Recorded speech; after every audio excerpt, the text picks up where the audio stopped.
xam nga lan la dama ni Bassirou Diomaye Faye du bokk Karim Wade mooy dugg dañoo bëgg mu leer. Comment ça? dañoo bëgg mu leer ndax Karim Wade ndax mës ngeen a dégg na ci réew mi ku ko jiñ violeur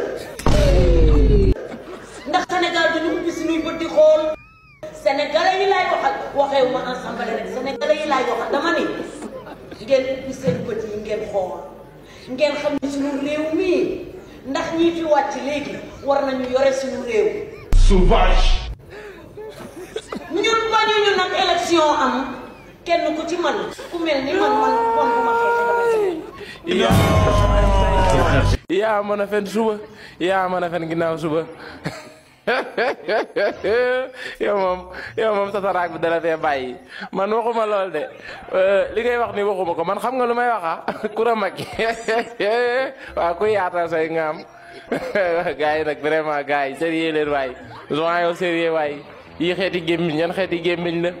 ah lii la bàyyi si war naan salut Africa mais Afrique yaatu na Coura Macky sa gémmiñ yaana yow bis bi dala fee bàyyi yow sataraak bee la fi bàyyi parce que fuy métti nga xamul yow fuy métti nga xamul c'est que nag dama leen wax benn affaire moom Coura Macky dafa am lu ko metti parce que Coura Macky dafa nekkoon États-Unis di daan dooleem maanaam ñu baab ko ba indi ko ci lii te xam na ne nguur gu jeex moom mat na daanaka dootoo fa am dara xeer dootu ko fa for léegi nag moom kaasul Coura Macky kaasul ndax ay bëgg Macky Sall kaasul ndax bëgg Baye Amadou de frais de parler yi dootul dugg fii ak 24 jours dootul am ay frais de parler salaire moom da koy dégg rek ndax moom bu neexee élection yi lépp la ñuy aj Coura Macky ah Coura Fanta Mbaye ma ca jooja yaayi Macky Coura dafa yëfi daa dem bay neex xel mi dem ci lan bàyyi Coura da ngeen di dem yaa mën a fen nga ne Bassirou Diomaye Faye du bokk Karim Wade mooy bokk loolu da ngay dem nga wax ko Baye Ziz loolu da ngay dem nga wax ko Baye Ziz wala Baye conseil constitutionnel waaw ñooñu ngay dem wax leen ko yow moom xam naa ne xaw ma kañ lay doon mais di nga mas a fanaan ci nga am moom parce que fan yi ni ma leen déggee ah Sénégal nag wax dëgg yàlla réew mi man réew mi lëfa ngi fi de réew mi lëfa ngi fi jamono yan ne bàyyi Ousmane Sonko du bokk juge yi taxaw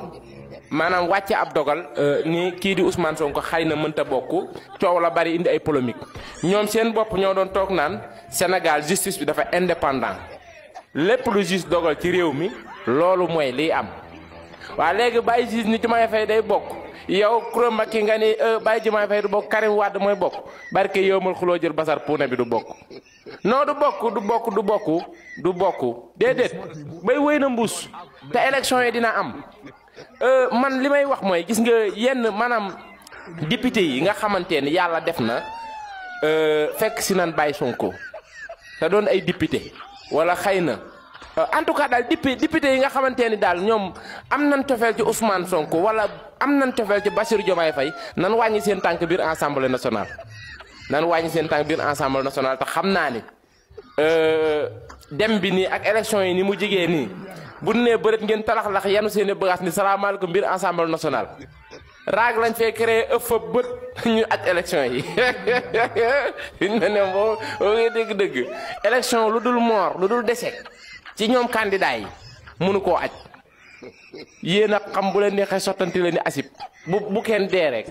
man daal li ma leen di ñaanal mooy yéen candidat yi yal na leen yàlla may gudd fan yéen daal gudd leen fan ba 25 jours yi jàll yéen daal koy faatu na nga ay waay yàlla ko ciy faatu yàlla maa ngi lay ñaan bépp candidat boo xam ne matal na war naa faatu fi ak fan yi bàyyil ba 25 jours yi jàll bàyyil ba le 25 février jàll ngir yàlla yonent bi yàlla koy faat nga faat ko yàlla lii maa la ko ñaan maa la ko ñaan de maa la ko ñaan képp ku war a faatu rek mayaat ko 25 jours ay waay yàlla yokk ko ca 25 jours ñoom candidat yi képp ku ci war a faatu rek yokkulal ma ko 25 jours wax dëgg yàlla ndax suñu élection yi wax dëgg yàlla boo bëggee dégg dëgg am na ñoo xam ne fi mu ne nii bu ñuy weddi xaru ndax cib nen la ñu toog te élection yi dina am ci wa zaahiran ak wa baatiman élection yi day am de bañu mëti ba bët buñ saañum ngeer mën